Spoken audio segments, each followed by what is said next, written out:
Hello, I hope you're having a wonderful day today.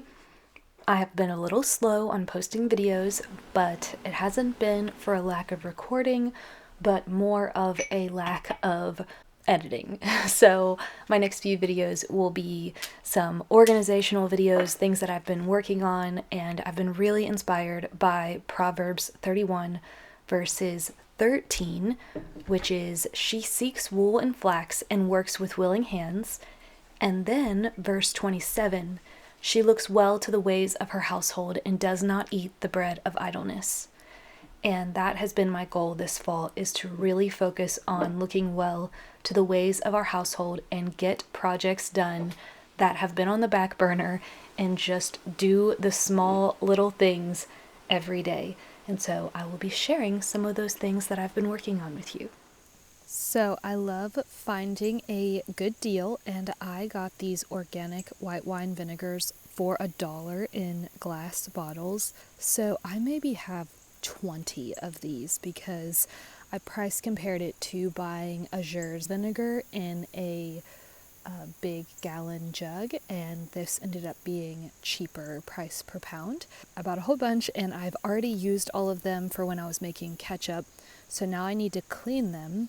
And so I'm just leaving them in this bucket of water, soaking the label, and then the label actually does peel off quite well, as you can see.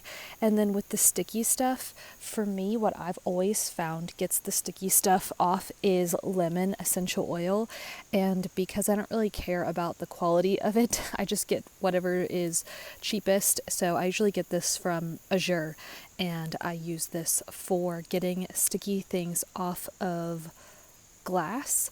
And then I just use a paper towel to rub it off. And this one I already did, and you can see that it is perfectly clear. And I saved all of the lids, and I took out the little vinegar spout on the bottle. And the lids are black, which I really like. I think it'll go well with my black labels that I use with my label maker, and that'll look very pretty on our open shelves whenever the time comes for us to do that, which is hopefully sooner than later. We've been wanting to do it for a long time. Stylistically, I'm still trying to figure out which brackets I want to use for the shelves. So that is the hold off at the moment. So that is what I'm doing on this beautiful sunny afternoon. While the chickens have been watching me down here, they desperately want me to let them out into the garden.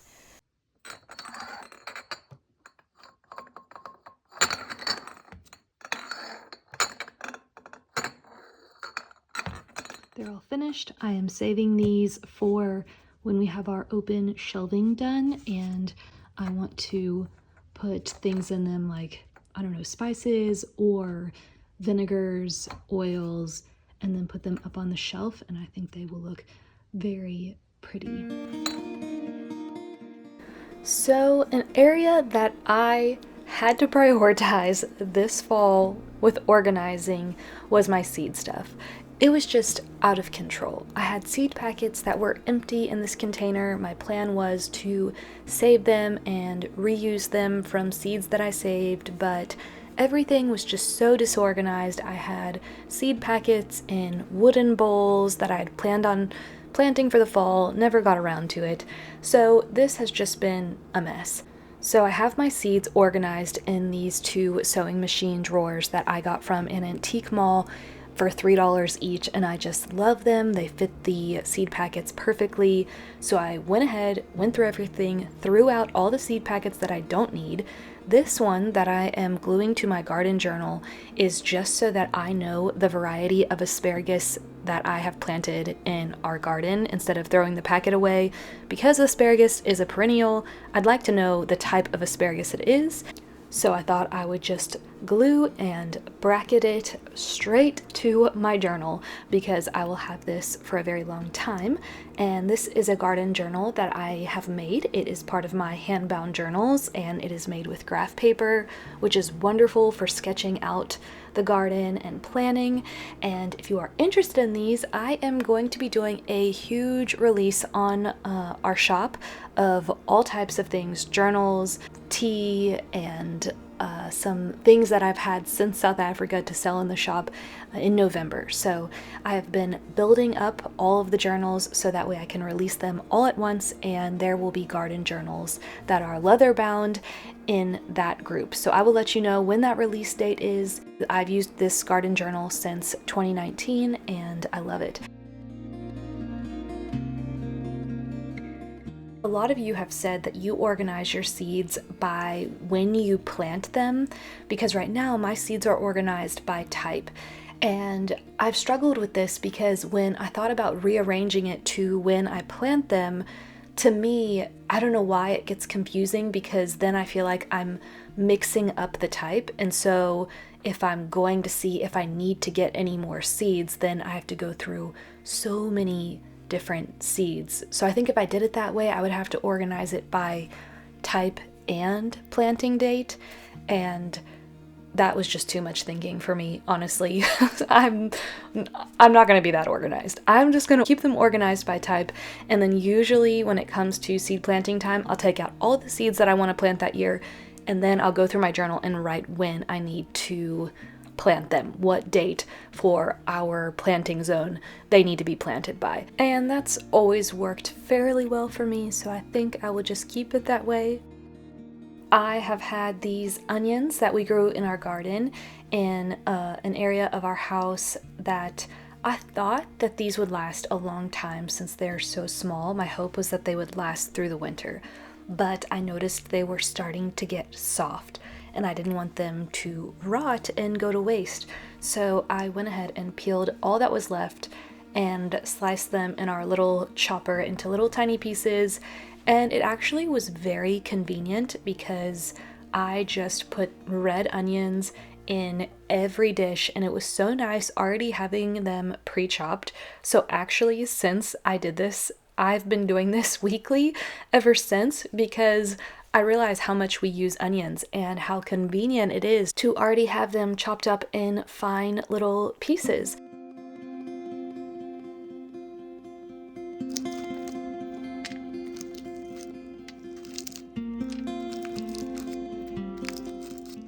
If you are a new listener, I often talk about the home as an economy, and this is a concept that I learned from my husband.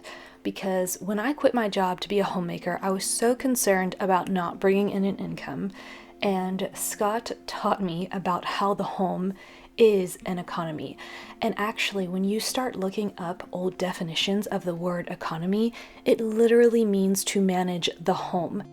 I have a dictionary in front of me right now that isn't as old as some of my other dictionaries. This one is from the early 1900s, and it describes the word economy as frugal management of money, materials, resources, and the like. So I like to think of my role as being a homemaker, of being a manager of our home. Frugal management of money, materials, resources, and the like. Saving seeds is a perfect example of this.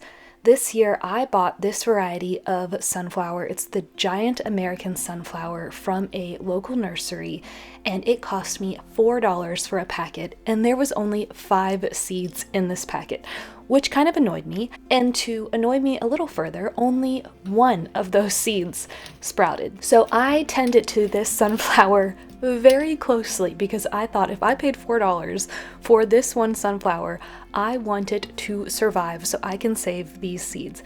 It lived. I ended up saving all of those seeds from that one $4.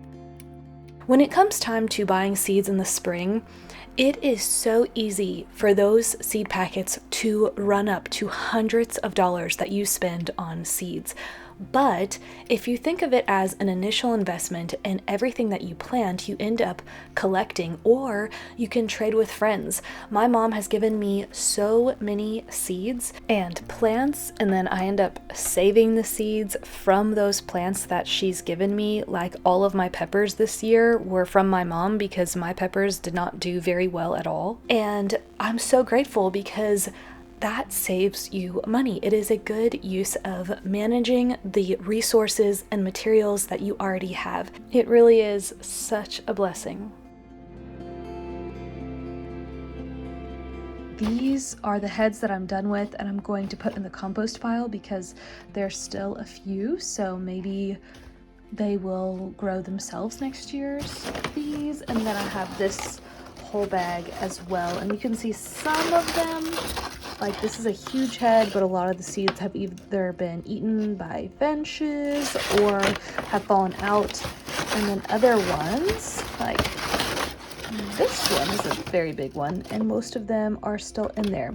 So the huge ones I do want to keep separate, so that way I know that these are probably mammoth sunflowers and you're only going to get one flower out of them, whereas these smaller sizes, you're going to get multiple sunflowers out of one plant, which I actually prefer. As fun as the mammoth ones are, I like getting multiple blooms out of a sunflower. So that is what's happening.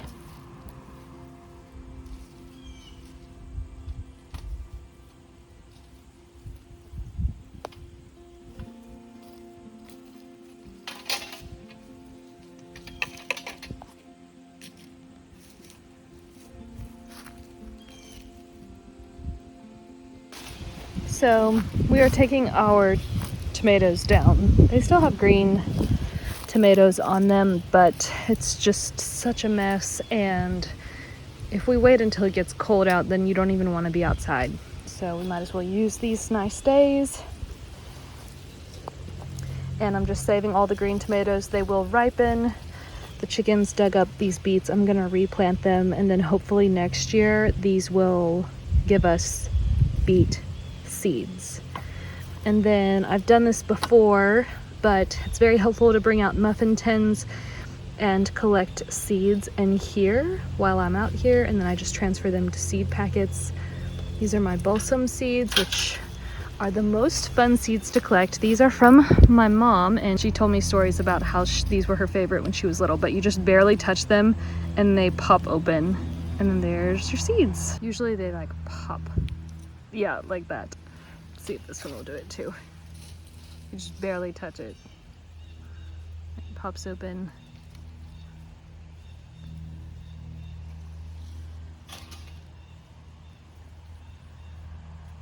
Now we have echinacea seeds. They are that right there. Those little guys. So the finches love these, so I didn't think we were gonna have any left, but we do. Echinacea is a great medicinal herb. I would love to grow a lot of it on our land across the road, so then at the end of the season I can dig up the roots, because right now I don't have enough to dig up the roots because they are perennial. They'll come back next year, so I don't want to pull the whole plant up. But if I plant in abundance, then I will be able to. Seeds are not only good for replanting, but there are some seeds that are good for using in teas. This is Fennel Seed, and this was actually from our garden from 2 years ago when we lived in Indiana, and I've just had them saved in this brown paper bag, and I decided to finally sort them out. And I have an abundance of fennel seed already stored up, and so I looked up to see if chickens could have fennel seed, and it is said that fennel seed is known to be good for the hen's reproductive health. So I took a bunch of these out to our chickens, put them in a dish to see if they would eat them, and they loved them. So they said you can either just give them fennel, like the bulb, or give them the seeds, or you could make a tea out of the fennel seed or the fennel. Again, building your home economy, there are many different ways to do it. You can save seeds for replanting, and then also saving seeds for their medicinal purposes if it is a plant where the seed has medicinal purposes.